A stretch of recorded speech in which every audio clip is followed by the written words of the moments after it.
নমস্কাৰ এই মুহূৰ্তত আহি পৰিছে সন্ধিয়াৰ কেইবাটাও বিগ ব্ৰেকিং নিউজ আৰু এনে ধৰণৰ খবৰসমূহ নিতৌ চাবৰ কাৰণে চেনেলটো সাবস্ক্ৰাইব কৰি ভিডিঅ'টোত এটা লাইক কৰি দিব। এই মুহূৰ্তত জনাই আছো এটা ব্ৰেকিং নিউজ। মুখ্যমন্ত্ৰী হিমন্ত বিশ্ব শৰ্মাৰ ঘোষণা, ৱাকফ বিধায়ক গৃহীত হোৱাটো দেশৰ বাবে জৰুৰী। ৱাকফ সংশোধনী বিধেয়ক কিয় প্ৰয়োজন বুলি মন্তব্য কৰিছে বিজেপিয়ে। ৱাকফ সংশোধনী বিধেয়কে ন্যায় প্ৰদান আৰু জবাবদিহি কৰাৰ পথ মুকলি কৰিব। ৱাকফ বোৰ্ডে এতিয়া নিজৰ সিদ্ধান্ত মৰ্মে যিকোনো মাটি ৱাকফ সম্পত্তি বুলি ঘোষণা কৰিব নোৱাৰিব। ভূমি সম্পৰ্কীয় বিবাদৰ এতিয়া দেৱানী আদালতত শুনানি হ'ব, যাৰ ফলত ৱাকফৰ একাধিকাৰ শেষ হ'ব। পূৰ্বতে ৱাকফ বোৰ্ডৰ সিদ্ধান্তৰ ওপৰত আদালতৰ হস্তক্ষেপ সীমিত আছিল। ৱাকফ বোৰ্ডসমূহে এতিয়া ভূমিৰ নথিপত্ৰ আৰু বিত্তীয় লেনদেনসমূহ প্ৰকাশ কৰাটো বাধ্যতামূলক হ'ব। ৱাকফ সম্পৰ্কীয় বিবাদ আদালতে বিচাৰ কৰিব নোৱাৰা বিশেষ সুৰক্ষা ধাৰা এতিয়া সংশোধন কৰা হ'ব। পৰৱৰ্তী খবৰ, সৰব হৈ পৰিছে হিমন্ত বিশ্ব শৰ্মা। মুখ্যমন্ত্ৰী হিমন্ত বিশ্ব শৰ্মাই কৈছে, বেয়া শক্তিক যদি শেষ নকৰো মই মুখ্যমন্ত্ৰী কিয় আছো, তেনে শক্তিক জীয়াই কেনেকৈ থাকিবলৈ দিম।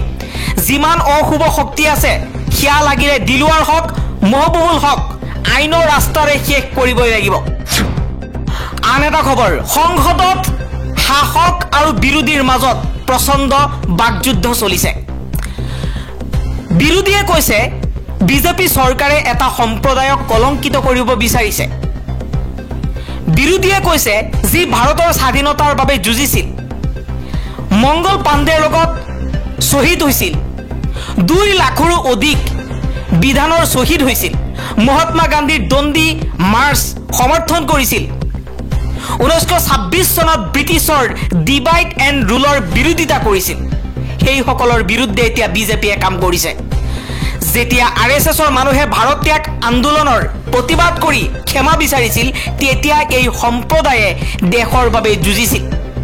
তেওঁলোকে পাহৰিছে এতিয়া বিজেপি আৰু RSSে মিলি সংবিধানখন সলনি কৰাৰ চেষ্টা কৰাৰ অভিযোগ বিৰোধী কংগ্ৰেছৰ।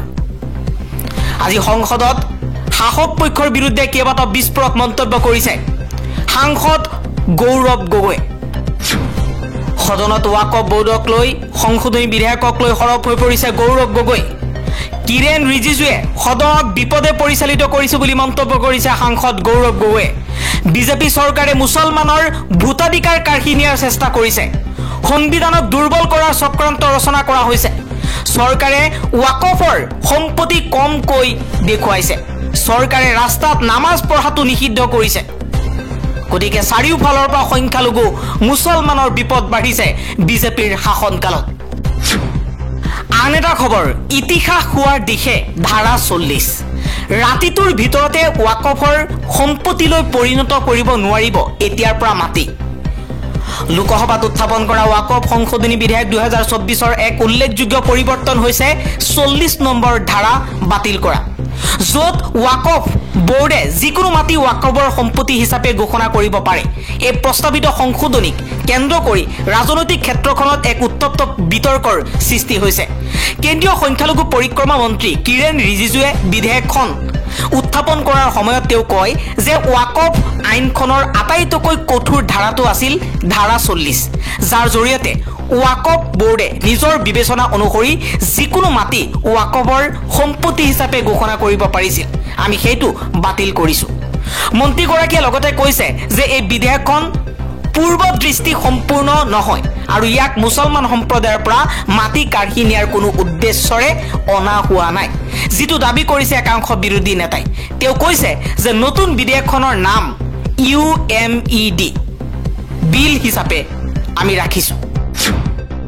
পৰৱৰ্তী খবৰ, BSNLৰ গাফিলতিৰ বাবে চৰকাৰৰ 1757 কোটি টকাৰ লোকচান। ৰাষ্ট্ৰীয় দূৰসংযোগ সংস্থা BSNLে চুক্তি অনুসৰি ৰিলায়েন্স জিঅ'ক পৰিশোধ কৰিবলগীয়া ধন আদায় নকৰাৰ বাবে চৰকাৰে প্ৰায় 1757 কোটি 56 লাখ টকাৰ লোকচানৰ সন্মুখীন হৈছে। কেগৰ প্ৰতিবেদনত পোহৰলৈ আহিছে এই তথ্য।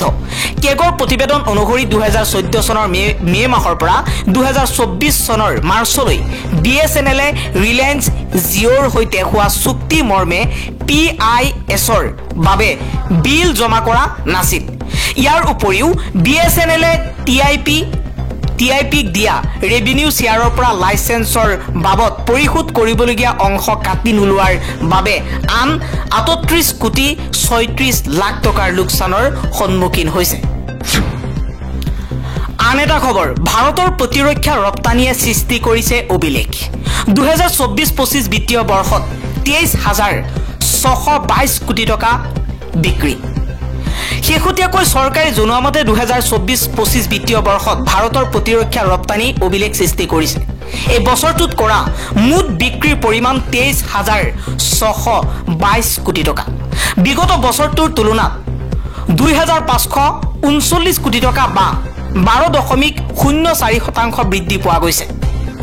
২০২৩-২৪ বিত্তীয় বৰ্ষৰ প্ৰতিৰক্ষা ৰপ্তানিৰ পৰিসংখ্যা আছিল ২১,০৮৩ কোটি টকা। ৰাজহুৱা খণ্ডৰ প্ৰতিৰক্ষা উদ্যোগসমূহৰ ভিতৰৰ কোম্পানীসমূহে ২০২৪-২৫ বিত্তীয় বৰ্ষত ৪২.৮৫% ৰপ্তানিৰ ক্ষেত্ৰত উল্লেখযোগ্য বৃদ্ধি দেখুৱাইছে, যিয়ে বিশ্ব বজাৰত ভাৰতীয় সামগ্ৰীৰ ক্ৰমবৰ্ধমান গ্ৰহণযোগ্যতা আৰু ভাৰতীয় প্ৰতিৰক্ষা উদ্যোগৰ বিশ্বব্যাপী যোগান শৃংখলৰ অংশ হোৱাৰ সম্ভাৱনাক প্ৰতিফলিত কৰিছে। আন এটা খবৰ, ২০০খন নিম্ন প্ৰাথমিক বিদ্যালয়ত আৰম্ভ হৈছে মিচিং ভাষাৰ পাঠদান। বুধবাৰৰ পৰা অসমৰ ২০০খন মিচিং অধ্যুষিত অঞ্চলৰ নিম্ন প্ৰাথমিক বিদ্যালয়ত আৰম্ভ হৈছে মিচিং ভাষাৰ পাঠদান। চিলাপথাৰৰ লখিমপুৰ জনজাতি মধ্য ইংৰাজী বিদ্যালয়ৰ লগতে অঞ্চলটোৰ ১৬খন নিম্ন প্ৰাথমিক বিদ্যালয়ত আৰম্ভ হৈছে মিচিং ভাষাৰে শিক্ষাদান। মিচিং ভাষাক শিক্ষাৰ মাধ্যম হিচাপে স্বীকৃতিৰ ক্ষেত্ৰত বিগত ৪০টা বছৰে সংগ্ৰাম কৰি আহিছিল মিচিং জাতীয় দল সংগঠনে। মিচিং ভাষাক শিক্ষাৰ মাধ্যম কৰাত উৎফুল্লিত হৈ পৰিছে মিচিং জনগোষ্ঠীয় দল সংগঠন আৰু ৰাইজ। বিদ্যালয়সমূহত বিৰাজ কৰিছে এক উৎসৱমুখৰ পৰিৱেশে। পুৱাই মিচিং ৰাইজে মাংগলিক ৰীতি নীতিৰে চিলাপথাৰ অঞ্চলৰ ১৬খনকৈ বিদ্যালয়ত আনুষ্ঠানিকভাৱে আৰম্ভ কৰিছে মিচিং ভাষাৰ শিক্ষাদানৰ শুভাৰম্ভ। পৰৱৰ্তী খবৰ, ৱাকফ সংশোধনী বিধেয়ক ২০২৫ কি? ইয়াত প্ৰস্তাৱিত মুখ্য পৰিৱৰ্তন আৰু ইয়াৰ বিৰোধিতাৰ কাৰণ কি? আপুনি বাৰু জানেনে? নাজানিলে জানি লওক। ৱাকফ শব্দটোৰ অৰ্থ হৈছে মুছলমানসকলে এক ধৰ্মীয়, শৈক্ষিক বা দাতব্য কাৰণত কৰা দান। বৰ্তমানৰ ৱাকফ আইন মতে ৱাকফে ইছলামিক আইনৰ অধীনত কেৱল ধৰ্মীয় বা দাতব্য উদ্দেশ্যৰ বাবে সমৰ্পিত সম্পত্তিবোৰ বুজায়। আনহাতে এই সম্পত্তিৰ আন যিকোনো ব্যৱহাৰ বা বিক্ৰী নিষিদ্ধ কৰিছে। ৱাকফ ঘোষণা কৰা সম্পত্তি এটা উত্তৰাধিকাৰী সূত্ৰে উপহাৰ হিচাপে প্ৰদান কৰা বা বিক্ৰী কৰিব নোৱাৰিব। ৱাকিফ হৈছে এগৰাকী ব্যক্তি যিয়ে হিতাধিকাৰীৰ বাবে ৱাকফ সৃষ্টি কৰে।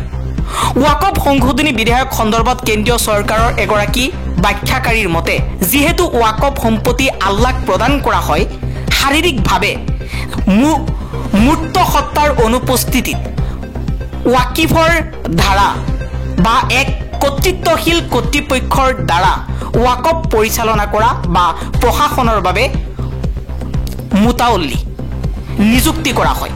চৰকাৰে নিজৰ ব্যাখ্যাত কৈছে যে এবাৰ ৱাকফ হিচাপে মনোনীত হোৱাৰ পিছত ইয়াৰ মালিকী স্বত্ব ৱাকফ বনোৱা ব্যক্তিজনৰ পৰা আল্লাহলৈ স্থানান্তৰ কৰা হয়, যাৰ ফলত ইয়াক অপৰিৱৰ্তনীয় কৰি তোলে। কেন্দ্ৰীয় চৰকাৰৰ মতে ৱাকফ বোৰ্ডে বৰ্তমান সমগ্ৰ ভাৰতবৰ্ষত আনুমানিক ১.২ লাখ কোটি মূল্যৰ ৯.৪ লাখ একৰ জোৰা ৮.৭ লাখ সম্পত্তি নিয়ন্ত্ৰণ কৰে।